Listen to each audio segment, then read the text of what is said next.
2 महीना हो गया सर। इससे पहले थाना को भी ये लोग घेराव किए थे। उस समय में भी आपका थाना प्रभारी चाहते तो उनको गिरफ्तार कर सकते थे। इन लोगों को ये नौबत ही नहीं आता यहाँ पर। हम वो लोग हैं, बताइए ये सच्चाई है कि नहीं है कि बेनीपुर का आम आदमी, गरीब लोग थाना पे किसी भी काम से जाता है, उन्हें चढ़ावा देना पड़ता है कि नहीं देना पड़ता है? देना पड़ता है कि नहीं देना पड़ता है? थाना पे बिना पैसा दिए हुए एक काम होता है?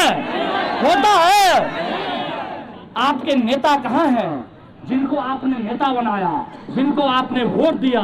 साथी, अब भी अपना दिल और दिमाग आंख खोलिए। आपने इनसे वोट दिया, आप जिस पार्टी को लेकर बेताब रहते हैं, आप जिस पार्टी का झंडा उठाते हैं, उनके नेता लोग टेलीफोन पर और पुलिस के साथ कुर्सी में कुर्सी मिला के बैठ के हिस्सेदारी तय करने की बात करते हैं। और आपका यह बेटा सागर नवदिया अमित ठाकुर मिथिला स्टूडेंट यूनियन आपके अधिकार के लिए लड़ने का काम करता है। तो भैया पूरी माजरा हम समझा दिए। बाहर से भी जो लोग होंगे उन्हें भी पता चल गया होगा कि हम लोग क्यों आए हैं। अभी हमको पता चला है कि सुपरविजन शायद डीएसपी साहब किए हैं। अब क्या किए हैं नहीं किए हमको नहीं पता, हम देखेंगे तभी ना समझेंगे। पढ़े लिखे हैं ना। टाइट रहना, क्या रहना है।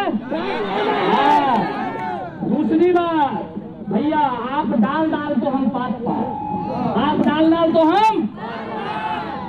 अब चाहे पुलिस अपनी लाठी से हमको मार के जान ले, चाहे हमको जेल में डाल दे, अब हम यहाँ से नहीं उठेंगे जब तक गिरफ्तारी नहीं होगी। उठिएगा, चल जाइएगा, हत्यारे को छोड़ दीजिएगा। अरे बताइए माता, हत्यारे को गिरफ्तार होना चाहिए ना होना चाहिए? कमरूल को गिरफ्तार करना पड़ेगा कि नहीं करना पड़ेगा? बताइए, चला जाइएगा।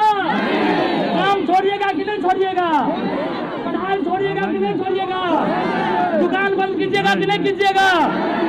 खिचड़ी चोखा खाइएगा कि नहीं खाइएगा? यहीं पे बनाएंगे और यहीं पे खाएंगे। डीएसपी साहब यह मत सोचिएगा कि सागर नवदिया या मिथिला स्टूडेंट यूनियन या अमित ठाकुर या कोई भी साथी नेता बनने आया है। भैया हम नेता हैं, हो हमको सर्टिफिकेट मिला है, हम क्या नेता बनने आएंगे? हमको नेता बनना होगा तो पटना में जाके क्या नेतागिरी करेंगे? जो बड़का नेता सीन जाएगा विधानसभा का टिकटो दे देगा। हम सुनिए, हम आम जन के लिए लड़ने वाले वो लोग हैं जो आम जन के लिए जब कोई खड़ा नहीं होगा तो मिथिला स्टूडेंट यूनियन खड़ा मिलेगी।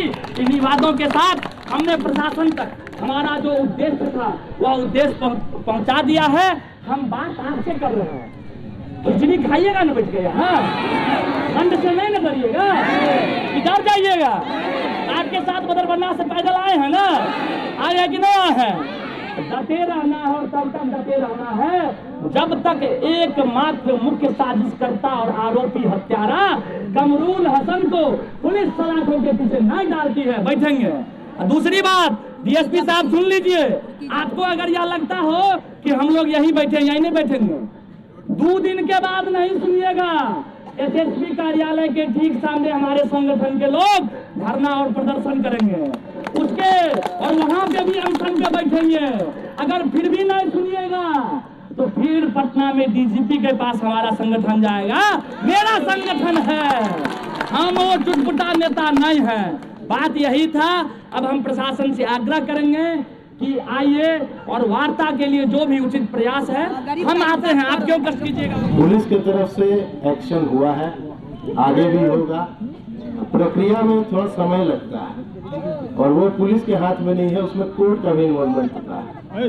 तो जो भी आपको लग रहा है कि मतलब इसमें डिले हो रहा है, उसका कारण पुलिस नहीं है, उसका कारण ये है कि उसी तरह से व्यवस्था बनाई गई है कि उसमें उतना समय लगता ही है। और वो हम लोगों ने बहुत तेजी से इसमें काम किया है। आप लोग चाहें तो उसको चेक कर सकते हैं, मैंने सारा चीज बता दिया है इनको। इसमें आगे जो प्रक्रिया बची हुई है, जो कुर्की जब्ती और अरेस्टिंग की जो बात चल रही है, वो भी 15 दिन के अंदर हो जाना चाहिए। अगर कोर्ट से हम लोग को थोड़ा सा सहयोग मिलेगा तो। इन लोगों को भरोसा नहीं होता तो यहाँ आकर के आपको ये बात नहीं समझाते। इन लोगों को हमने सब चीज सबूत के साथ दिखाया है, कागज में दिखाया है। आपसे बस यही विनती है कि आप लोग भी निश्चिंत रहें, पुलिस आपके साथ है और इसमें से एक आदमी का भी नाम नहीं निकलेगा। दूसरा चीज, कुछ लोगों के बारे में बताया गया है कि शायद उन लोगों का भी इसमें हाथ है, उन लोग के ऊपर भी जांच होगा। तो इसमें नाम घटने का जो कुछ लोगों को लग रहा था, इसमें नाम बढ़ सकता है, घट नहीं सकता है। ठीक है।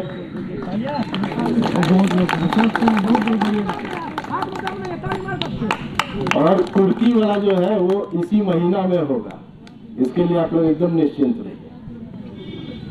और अभी इतना ठंडा में यहाँ बैठिए, अच्छी बात है, लेकिन अपने अपने घर में रहिएगा तो स्वस्थ रहिएगा।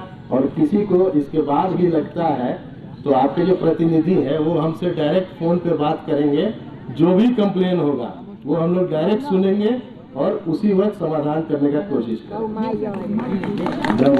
सर लेकिन 2 महीना हो गया सर, इससे पहले थाना को भी ये लोग घेराव किए थे।